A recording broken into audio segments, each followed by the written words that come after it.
하나님의 크신 은혜와 평강이 이 말씀을 듣는 모든 분들의 삶 가운데 가득하기를 간절히 기도합니다.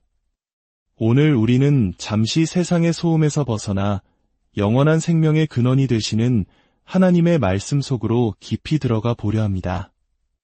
본격적인 말씀에 앞서 여러분의 작은 동참을 부탁드립니다.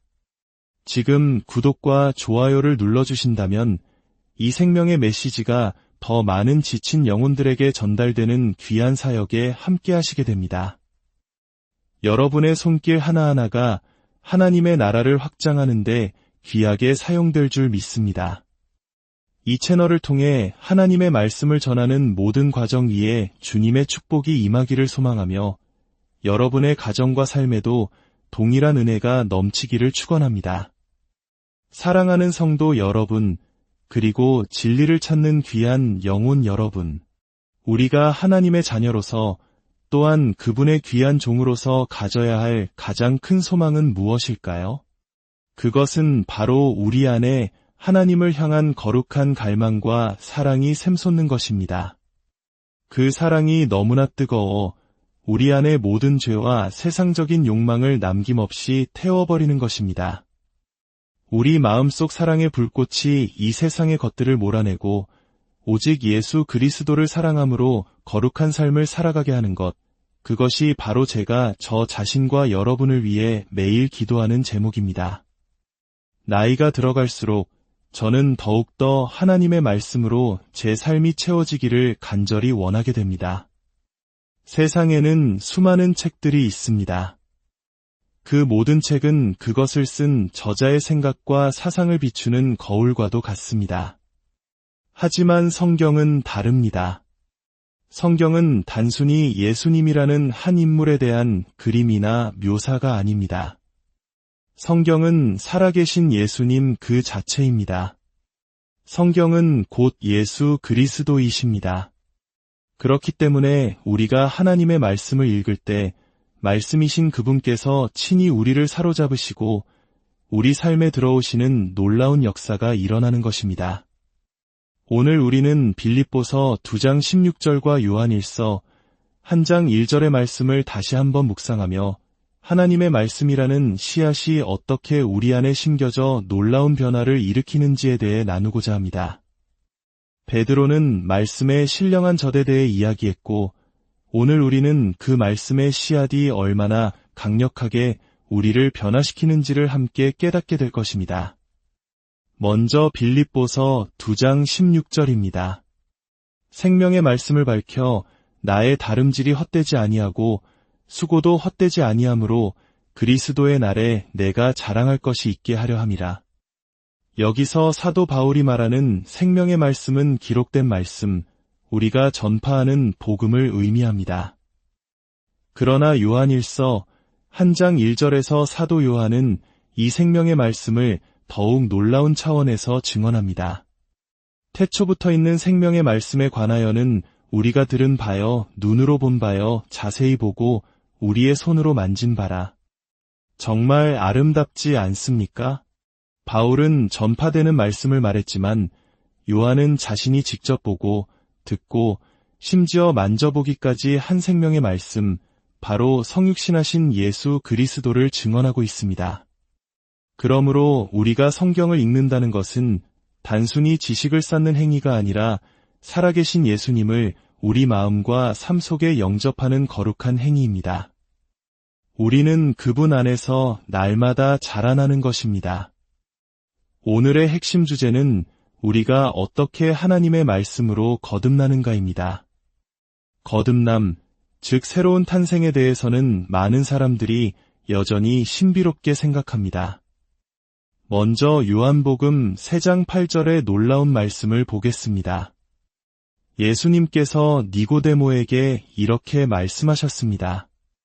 바람이 임의로 불매 내가 그 소리는 들어도 어디서 와서 어디로 가는지 알지 못하나니 성령으로 난 사람도 다 그러하니라. 하나님의 말씀은 생명을 부여하며 그 종류대로 생명을 재생산하는 능력이 있습니다.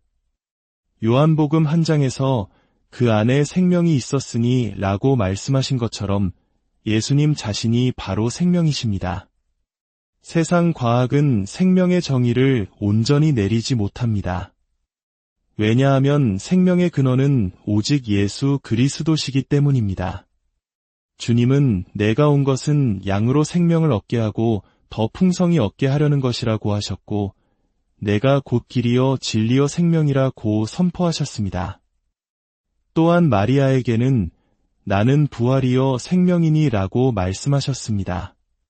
그렇다면 이 영원한 생명이 우리 안에서 어떻게 시작되는 것일까요?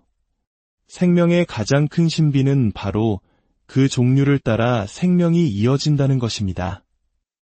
창세기를 보면 모든 나무가 각기 종류대로 열매를 맺는 것을 볼 수 있습니다.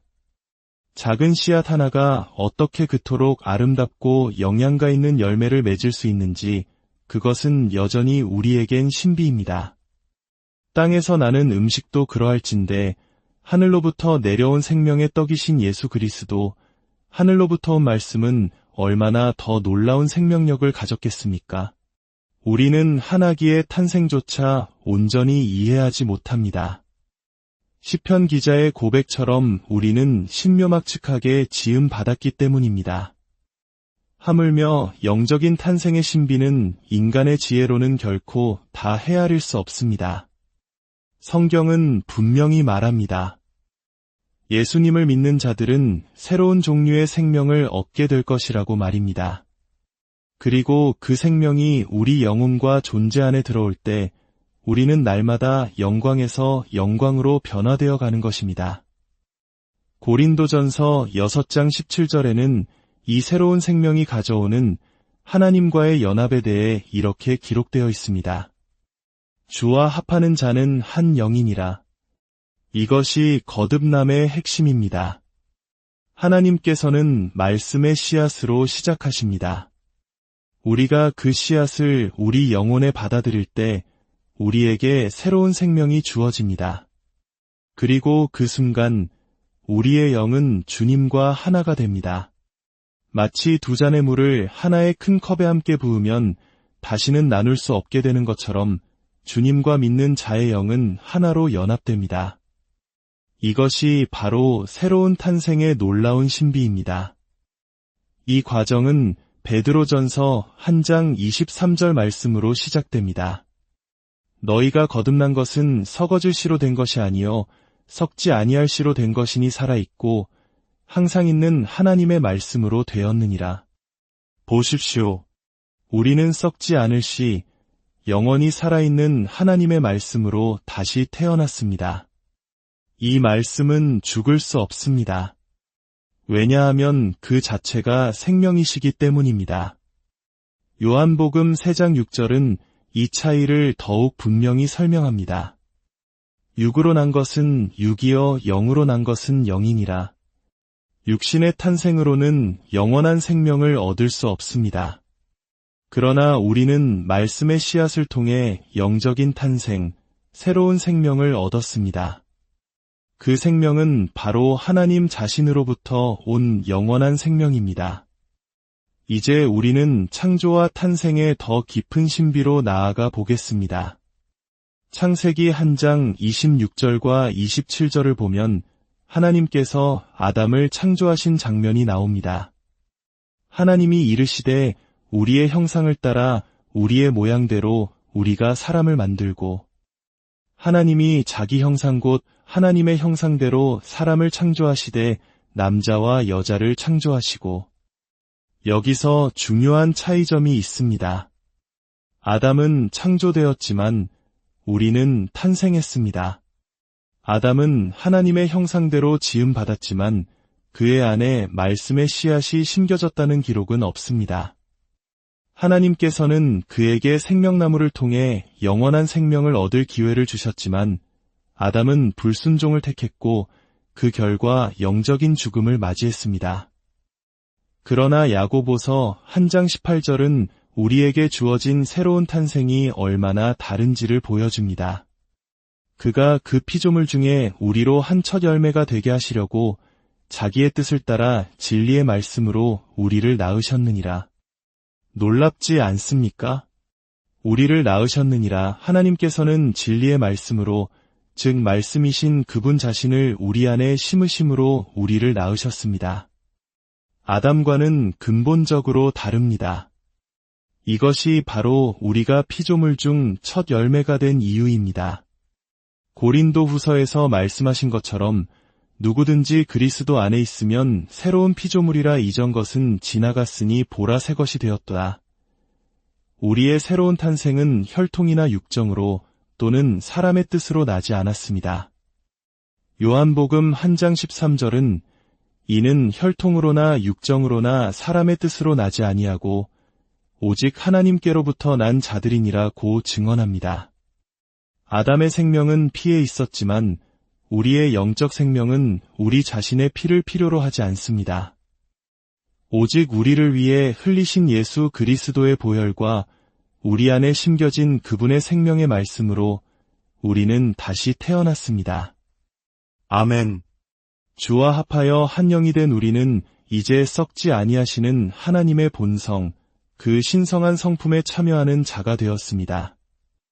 베드로후서 1장 4절은 이로써 그 보배롭고 지극히 큰 약속을 우리에게 주사 이 약속으로 말미암아 너희가 정욕 때문에 세상에서 썩어질 것을 피하여 신성한 성품에 참여하는 자가 되게 하려 하셨느니라고 말씀합니다. 이 신성한 본성은 거듭나는 순간 말씀을 통해 우리 안에 들어옵니다. 그리고 우리는 이제 막 태어난 아기처럼 베드로전서 2장 2절의 말씀대로 갓난 아기들같이 순전하고 신령한 젖을 사모하라 이는 그로 말미암아 너희로 구원에 이르도록 자라게 하려 함이라는 권면을 따라 말씀의 젖을 사모하며 자라나야 합니다. 물론 이것은 시작에 불과합니다. 말씀의 젖을 먹고 자라난 우리는 단단한 식물을 먹으며 그리스도의 장성한 분량에까지 이르러야 합니다. 궁극적으로 하나님의 말씀은 우리를 변화시켜 그분의 형상을 담게 합니다.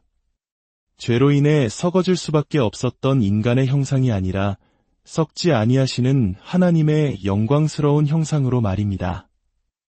그렇기 때문에 우리의 육신은 죽더라도 다시 부활할 소망이 있는 것입니다. 우리 영 안에 살아있는 하나님의 말씀이 있기 때문입니다. 우리의 몸이 죽어 흙으로 돌아가는 것은 마치 새로운 몸을 위한 씨앗이 땅에 심겨지는 것과 같습니다. 고린도전서 15장에서 바울이 말한 것처럼 썩을 것으로 심고 썩지 아니할 것으로 다시 살아나는 것입니다. 사랑하는 여러분, 거듭남의 능력과 우리 안에서 역사하시는 재창조의 권능은 우리가 이 땅에서 온전히 이해할 수 없는 신비입니다. 우리는 믿음으로 살아갈 뿐입니다.